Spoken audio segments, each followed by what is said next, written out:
السلام علیکم ورحمۃ اللہ وبرکاتہ۔ معزز سامعین، امید ہے آپ سب خیر و عافیت، ایمان، صحت اور سلامتی کے ساتھ ہوں گے۔ آج میں آپ کے سامنے قرآن حکیم کی انتہائی مختصر اور سب سے چھوٹی جو سورت ہے سورہ کوثر، اس کی فضیلت اور اس پر ملنے والے انعامات کے حوالے سے گفتگو کروں گا۔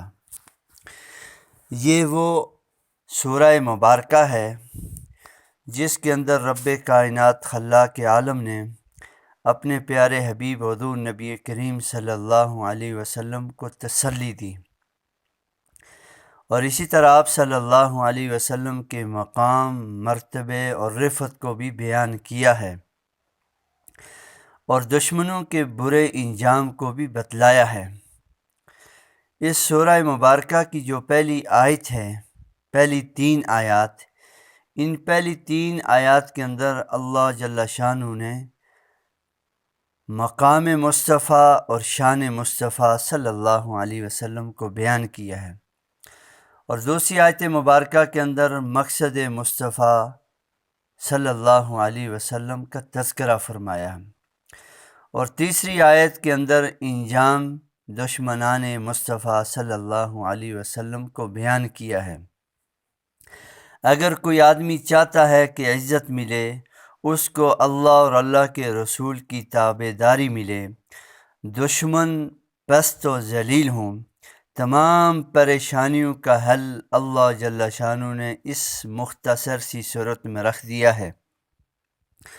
حضور صلی اللہ علیہ وسلم پریشانی اور بے سر و سامانی کے عالم میں آئے تو اللہ جل شانہ نے اس سورہ مبارکہ کے ذریعے آپ کو تسلی دی، آپ کی رفعت، مقام، مرتبے کو بیان کیا،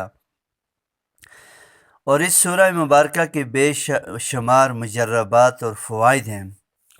علامہ راضی رحمۃ اللہ علیہ، شیخ عبد القادر جیلانی رحمۃ اللہ علیہ، صاحب حیات الحیوان رحمۃ اللہ علیہ، اور اسی طرح علامہ نووی رحمۃ اللہ علیہ، سب نے اس مختصر سی صورت میں بے انتہا مضامین کو کھولا ہے۔ اور اسی طرح اگر کوئی آدمی عروج، عزت، مقام، منصب، دولت، شہرت چاہتا ہے تو اس آیات اور اس سورہ مبارکہ کا کثرت کے ساتھ ورد کرے، اللہ جل شانہ دشمنوں سے حفاظت فرمائیں گے۔ اگر آپ تاریکی میں، ویرانے میں، ایسی جگہ جہاں آپ کے دشمن ہیں، لیکن آپ اس سورہ مبارکہ کو پڑھتے چلیں، دشمن آپ کو نقصان نہیں پہنچائیں گے، اور اس کو روزانہ کی بنیاد پر 129 مرتبہ 129 مرتبہ ہم صبح شام اس کا اہتمام کریں تو انشاءاللہ العزیز اللہ شہرت بھی دیں گے، مقام بھی دیں گے، عزت بھی دیں گے، دولت بھی دیں گے، نام و نمود بھی دیں گے، دنیا اور آخرت کی بھلائیاں عطا فرمائیں گے۔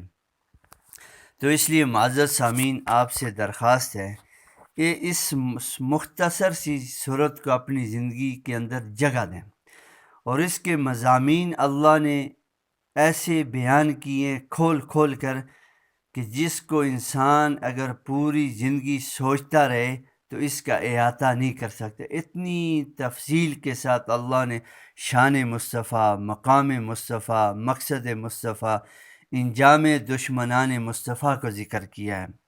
تو امید ہے کہ ہم اس سورہ مبارکہ کا اہتمام کر کے اپنے سارے کے سارے مسئلوں کو اللہ سے حل کروائیں گے، کیونکہ مسئلے حل کرنے والی ذات صرف اکیلی اللہ ہی کی ذات ہے۔ اللہ ہی ہمارے خالق، مالک، رازق اور حفیظ ذات ہیں۔ اللہ کے سوا کوئی خالق نہیں، کوئی مالک نہیں، کوئی رازق نہیں، کوئی حفیظ ذات نہیں، صرف تنہا اکیلی جو ذات ہے اللہ ہی کی ذات ہے۔ کل من علیہ فان، ہر چیز نے فنا ہونا ہے۔ وَيَبْقَى وَجْهُ رَبِّكَ ذُو الجلال والإکرام، اگر کوئی باقی رہنے والی ذات ہے وہ صرف اکیلی اللہ ہی کی ذات ہے۔ جزاکم اللہ خیر و احسن الجزا۔